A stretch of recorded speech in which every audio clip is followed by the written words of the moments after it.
Good morning. It's me. It's 11:04 down here. I'm assuming it's the same time up there. Kind of a sad day in American history. If you saw my post yesterday, if you saw anybody's post yesterday, you know that Jimmy Carter has passed away at the age of 100. I like to think that he was happy when he passed away, but knowing him, he was probably a little upset with the way things are going in this country.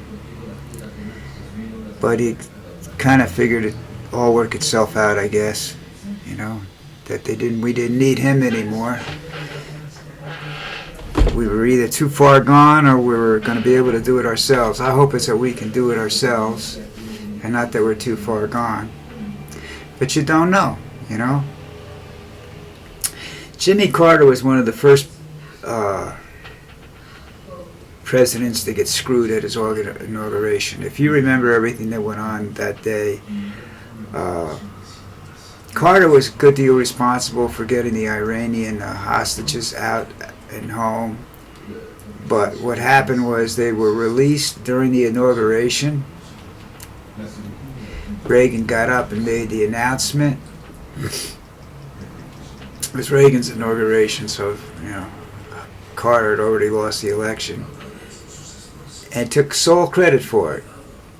And Jimmy Carter was never really the same again. He left politics behind, which I think he was too nice a guy to be in politics in the first place. He did a lot of things, you know. Egypt and Israel are still at peace because of him.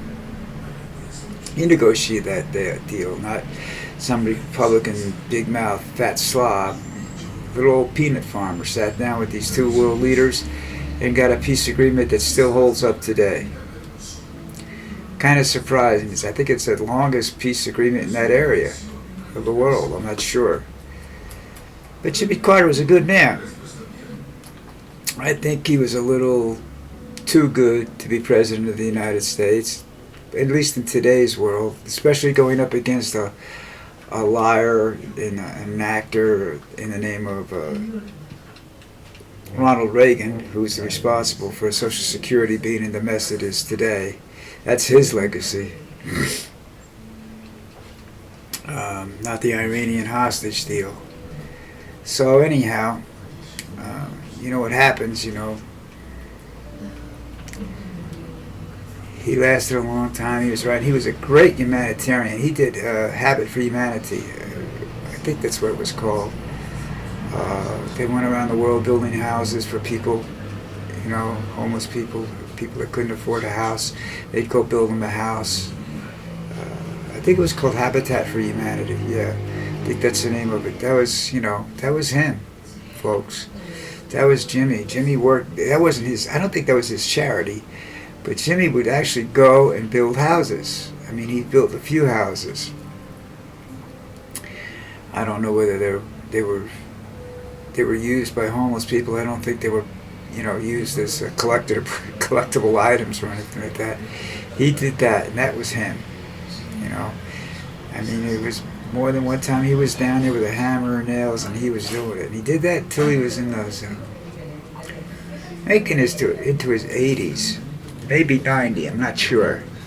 And then his health just started to prevent him from doing it, you know.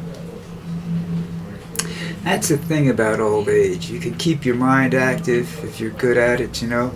But your body's going to go, you know. I don't care what exercise program you follow or anything else that you do in your life. Your body's just going to say that's enough unless they come up with a way to give you a new body. If they give you a new body, they give you a new heart and everything, maybe you can hang in there. But Jimmy lasted a long time. Got through the holidays and everything. I don't think he wanted to see Trump inaugurated. I think that disgusted him, but not in that. I think he was just. I think he wasn't. I think he just felt sad, you know, that the country went to that point, and the people were like they were, you know. He was a great civil rights president, you know, and here we go with, you know, you have people that are basically assholes. You know, I want to say atheists, but they say they believe in God, but I doubt it. I doubt that Elon Musk and Donald Trump believe in God. You know, maybe when they're on their deathbed they will. You know, they'll ask for forgiveness, but I don't think they'll get it. I think he's too much. They're too far gone. You know, when it comes to humanitarianism and whatnot, they're just not there. And that's what's going to happen there. And then another article that showed up today, Baron Trump, and how he was, they give him a tremendous amount of credit for his father's victory, because he got him to go on the Joe Rogan show and to do podcasts and stuff like this. And the thing is that if that's true, then that kid's just another big scumbag, you know. Does he realize what he's doing to the American people? I guess he doesn't, because he's never really experienced anything in life. He's been sheltered by his mother, and now he's in the real world, and he's, you know, at his father's side. I'm sure he'll influence some of it, you know, but somehow or another, unless they decide that you can inherit the presidency, I don't think he's going anywhere. Because I think he's going to find out there's not a lot of money left. There's a lot of debt left, you know. And I don't think Trump's got a lot of money left. But we'll see. I'm not real fond of the kid, you know. I think the mother wanted him to be something other than a monster, but I think he'll be a monster just like his father is. I hope not, I really do. It would be nice if the Trump family had one nice person, and besides, what is it, his niece, Mary Trump or something? No, Mary Trump was the judge. She was nice. His sister was nice. His mom never met, so I don't know if she was a good person or a bad person or whatever, you know. But his sister, the judge, was a nice person, a decent person, you know. She understood what her purpose in life was, what her job was, and she went ahead and did it. Now, I don't know what else is going on. There's not too much in the news and whatnot. I looked at I'm not going to go over my football scores right. Maybe I will. Maybe we need something a little happier. Let's go to the videotape, shall we? Check out what's going on.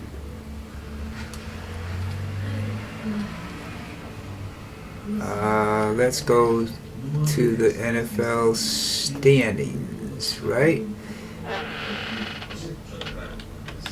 There were some good games last night. Yesterday, I was surprised. I didn't think the game last night was going to be that good, and it was. It was absolutely outstanding. And we'll see. Now, of course, everybody knows Bills, Dolphins, Jets, and Patriots. I don't know what that doesn't tell you whether they won anything yet or not, or they're in the playoffs or not.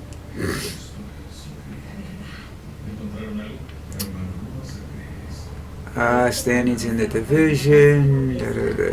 Yeah. Okay, you have the Buffalo Bills are in, the Ravens are in, the Steelers are in, the Texans are in, Kansas City's definitely in, Chargers snuck in, that's that. The Eagles, Commanders, Vikings, Lions, Packers, I think have to do something or another. Let's see what it is here.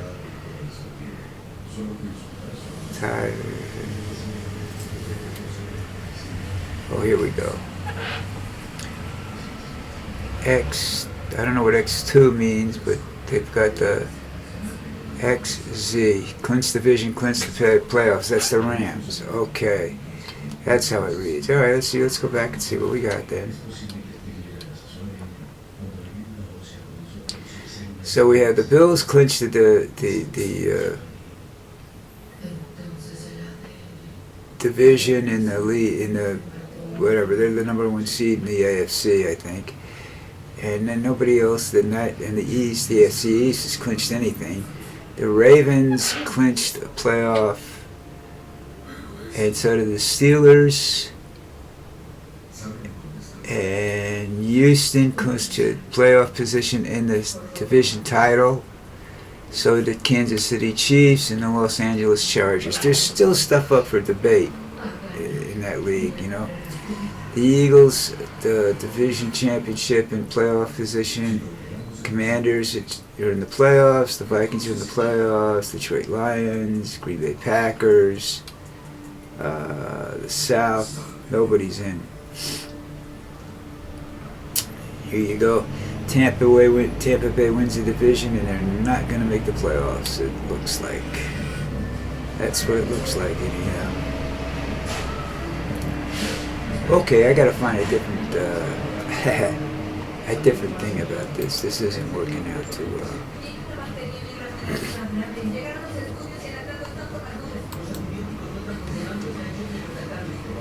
It says, yeah, okay. Bills, Ravens, Lions, Packers, Texans, Chiefs, Chargers, Vikings.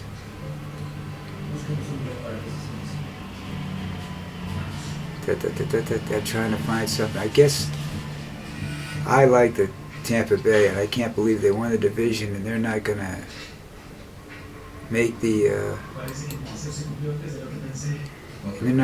playoffs. That doesn't sound right to me.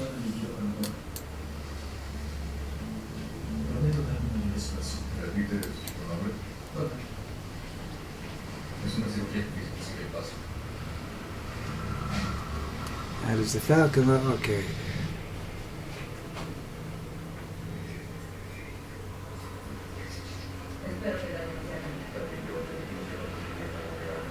Oh, so they can, alright.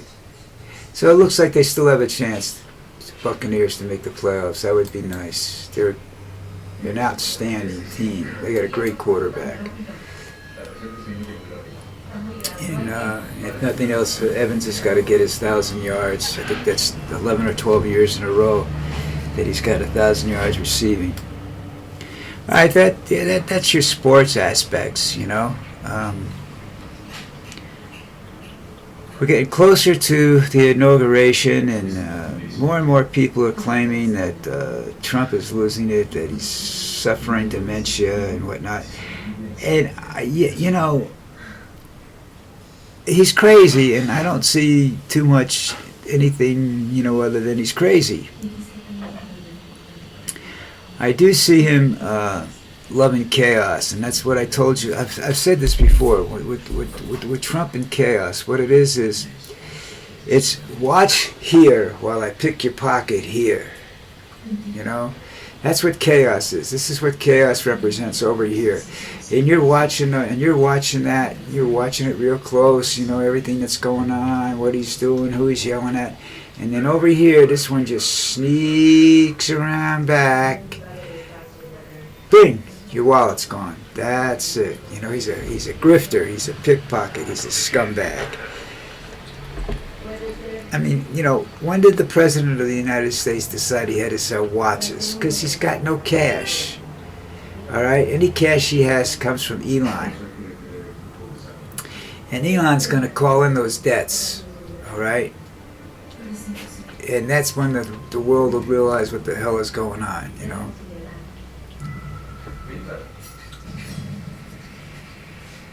It's going to be... well, that's what it's going to be, you know. It's going to be not President Trump, but Vance is worse than Trump when it comes to kissing Musk's ring, because Vance wants to be rich too, you know. So he's going to figure something out. My little dog's got. Hey, what are you chewing on now, Lucy? Lucy, where are you going? Come here. Come here. That doesn't mean you had to get up and go. Come over here. Oh, she don't want to talk to me anymore. Had a long walk this morning with her. It's nice to be outside with her and talk to her. I don't talk to her that much. I should talk to her more. That's a tale for a different day, you know. So tomorrow's New Year's Eve. I don't do year-end reviews because I can't remember the year. I admit to it. I think there's a lot of college games coming up. I'll see if I can do anything with them. We'll see what the moron in charge how he decides to end it. And then, of course, we have January the 9th. There's a state funeral coming up for International Day of Mourning. We'll see how Trump reacts to that. Because I don't think he cares one way or the other about Carter. Nice guy. Yeah, right. We'll see what bad shit he comes up with in the future. All right. Okay.